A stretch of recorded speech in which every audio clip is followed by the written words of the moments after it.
Hello learners and welcome to week 28, Reconstruction to Present.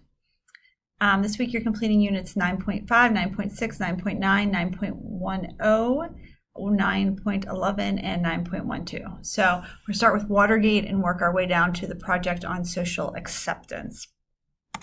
Okay, so some of the big concepts, Watergate, Nixon, Vietnam, women's movement, early 70s, and social acceptance.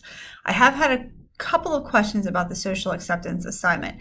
You want to pick something that is socially acceptable today that maybe wasn't something years ago. And you're free to run with this if you want. Some of my learners have picked cyber school. The idea of attending a cyber school years ago would not have been something that was socially acceptable. It didn't exist. People would wonder, why are you doing that instead of going to a public school? But now it is so widespread that is definitely something that's socially acceptable, promoted, allowing people to have more options. So if you want to run with that, you can. If not, you can come up with your own idea, but it's something that, years ago might not have been socially acceptable. Other people have run with ideas such as their cell phone, getting on it more so, getting it out in public, maybe a watch such as the Apple Watch where, it's ringing to your wrist. Anyway, all sorts of different things. Just throwing those out there. Okay, so I want to show you a little video on the Watergate scandal. It'll give you an idea of what actually happened. People know Nixon. People know that, he left office. Some people don't know about, what happened and why he left office. So here we go.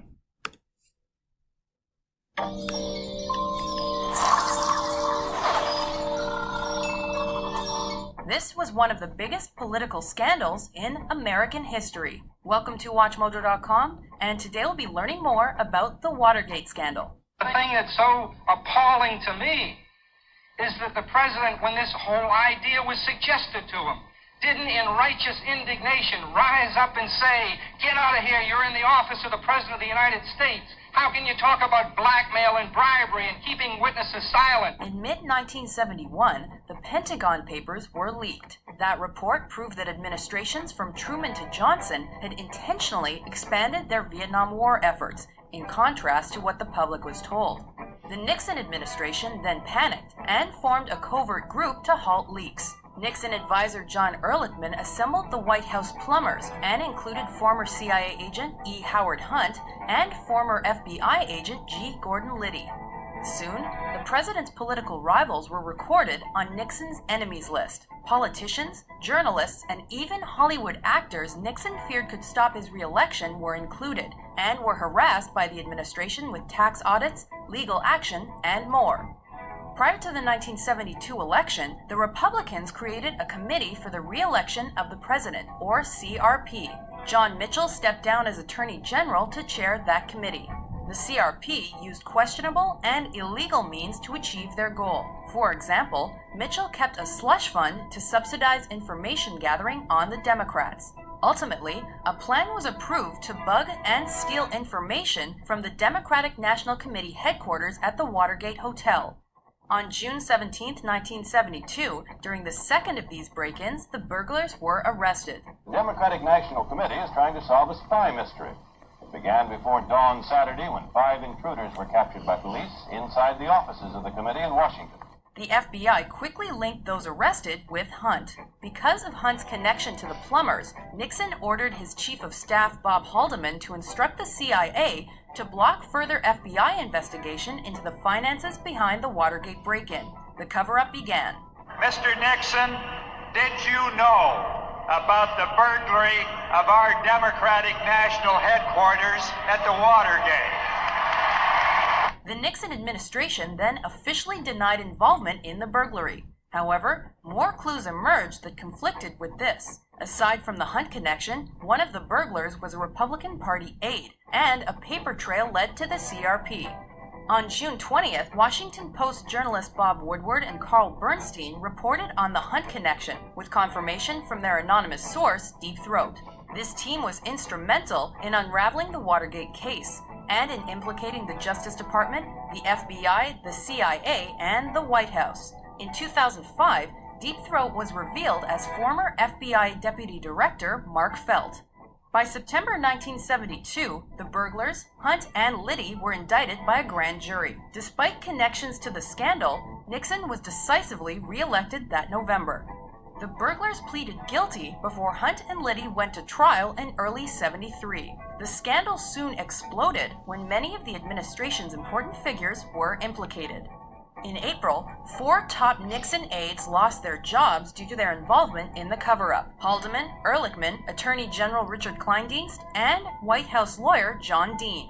Official investigations began in mid-1973, led by Senator Sam Ervin and Special Prosecutor Archibald Cox. They proved the connection between the burglary and the White House and CRP. Dean became a valuable witness when he divulged Nixon knew about the cover-up. In July, Nixon assistant Alexander Butterfield explosively revealed the existence of Nixon-installed recording devices throughout the White House. Those tapes were subpoenaed. However, Nixon refused to release them, citing executive privilege. This principle of confidentiality of presidential conversations is at stake in the question of these tapes. I must and I shall oppose any efforts to destroy this principle, which is so vital to the conduct of this great office. To save himself, Nixon dismissed the Attorney General, his deputy, and Cox in the Saturday Night Massacre. Public outcry followed, and Nixon responded with one of his most quoted speeches in November '73. People have got to know whether or not their president's a crook. Well, I'm not a crook. I've earned everything I've got. By March, the Watergate 7 were indicted. Many spent time in prison, and though Nixon was named, he remained unindicted. The Watergate tapes were finally released in July 1974. An 18-minute erased section proved controversial. Of the exposed facts, it was found that some involved in the break-in had received hush money. Most importantly, the smoking gun tape undeniably proved Nixon knew about the cover-up since mid-1972. Nixon was forced to step down or face impeachment. On August 8, 1974, Nixon resigned and was replaced by Gerald Ford. Exactly 1 month later, Ford officially pardoned him. This controversy resulted in multiple arrests, the creation of new laws, renewed interest in investigative journalism, and the first resignation of a U.S. president.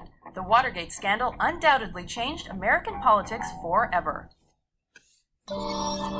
Okay, so hopefully that gives you a good idea of Watergate and what it was and what happened. That was the best description, shortest that I could find. So hopefully it made sense. If not, you're free to watch it again. Just play it over, listen to it, get a good idea of it. Remembering to do your launch question after you watch it, of course, number 28, lesson 28. Then, of course, we're working our way through the year. Any questions, concerns, anything you need reset, please reach out to me. If not, you have a wonderful week. Okay, bye.